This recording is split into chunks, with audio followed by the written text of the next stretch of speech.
Bonjour, je m'appelle Margaret Langlais. Ma famille et moi sommes les propriétaires de la ferme Marbré dans le sud-ouest de l'Ontario. Nous avons 2 robots dans une étable à stabulation libre qui loge une centaine de vaches en lactation.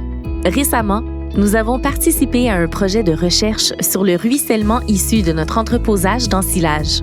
Dans notre ferme, nous utilisons un silo horizontal pour entreposer l'ensilage. Pour une ferme de notre taille, c'était la solution la plus pratique et la plus efficace. Mais peu importe le système d'entreposage, que ce soit un silo horizontal, un silo tour ou des balles enrobées, certains facteurs sont importants à considérer afin d'appliquer des pratiques de gestion bénéfiques.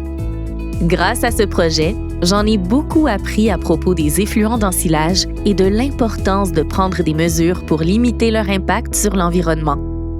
Mais vous vous demandez peut-être, que sont les effluents d'ensilage exactement? Les effluents sont les liquides qui peuvent être produits par l'ensilage lorsqu'il est entreposé et qu'il évacue son humidité. Ce liquide est très riche en éléments nutritifs et autres composés provenant de l'ensilage, dont l'azote et le phosphore. En raison de leur forte acidité, les effluents d'ensilage peuvent éroder le métal et endommager le béton, ce qui les rend difficiles à contenir. Et lorsque les effluents s'échappent du silo, ils peuvent s'infiltrer dans le sol, puis dans les cours d'eau avoisinants. Lorsque les effluents d'ensilage riches en phosphore et en éléments nutritifs se retrouvent dans le bassin hydrographique local, ils peuvent provoquer ce que l'on appelle l'eutrophisation, une forme de pollution qui se produit lorsque le milieu aquatique reçoit trop de matières nutritives assimilables par les plantes et les algues et que celles-ci prolifèrent.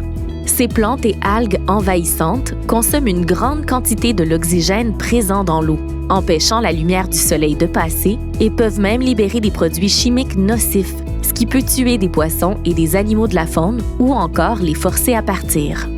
Alors, à quel point est-ce grave? C'est ce que nous avons essayé de comprendre en participant à cette recherche et le processus nous a permis d'obtenir de l'information très utile.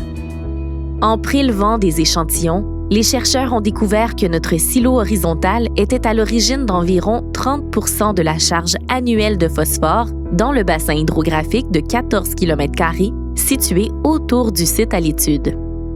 Nous ne pensions pas que le ruissellement provenant de notre ferme pouvait avoir un impact aussi majeur sur la zone environnante.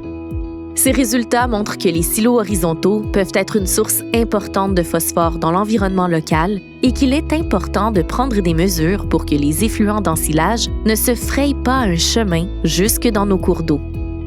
Beaucoup de gens, comme moi, utilisent des bandes boisées ou des zones riveraines pour essayer de gérer les effluents. Ce sont des zones de végétation, souvent en bordure d'un cours d'eau, qui absorbent une partie des éléments nutritifs libérés dans les effluents et les empêchent ainsi de s'introduire dans l'eau. Les bandes boisées et les zones riveraines sont des outils utiles pour les producteurs et sont sans aucun doute considérés comme des pratiques exemplaires. Par contre, la recherche montre que leur capacité à capter le phosphore sur une longue période est limitée dans certaines situations, par exemple lorsqu'elles reçoivent des effluents très concentrés provenant d'un silo horizontal. C'est que ces systèmes peuvent devenir saturés au fil du temps, un peu comme une éponge mouillée. Et lorsqu'ils ne peuvent plus rien absorber, le phosphore finit par s'infiltrer dans les cours d'eau. Ces outils ne suffisent donc pas à eux seuls à capter le phosphore des effluents provenant des silos horizontaux sur une longue période. Tout cela m'a amené à me demander quelles autres options nous avions pour gérer les effluents d'ensilage. La bonne nouvelle, c'est que de nouvelles technologies prometteuses sont en cours de développement pour donner aux producteurs plus d'outils pour capter le phosphore provenant de sources agricoles. L'une de ces technologies est le filtre à scorie. Dans ce système, les effluents d'un silo horizontal s'écoulent dans une zone de collecte végétalisée, ce qui aide à ralentir le ruissellement pendant les périodes de fortes pluies.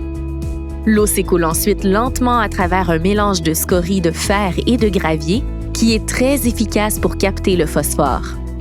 Finalement, l'effluent filtré s'écoule à travers une zone gazonnée où il entre graduellement dans le sol en ne laissant aucun rejet phosphoré.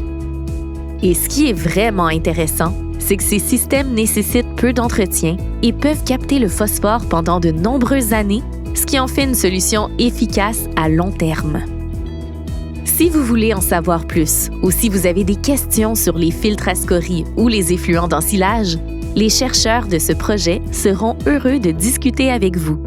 Ils travaillent fort pour rendre ces systèmes accessibles et abordables pour les producteurs comme vous et moi, afin que nous puissions tous continuer à améliorer nos méthodes de gestion des effluents d'ensilage et faire de notre mieux pour notre ferme et l'environnement qui l'entoure.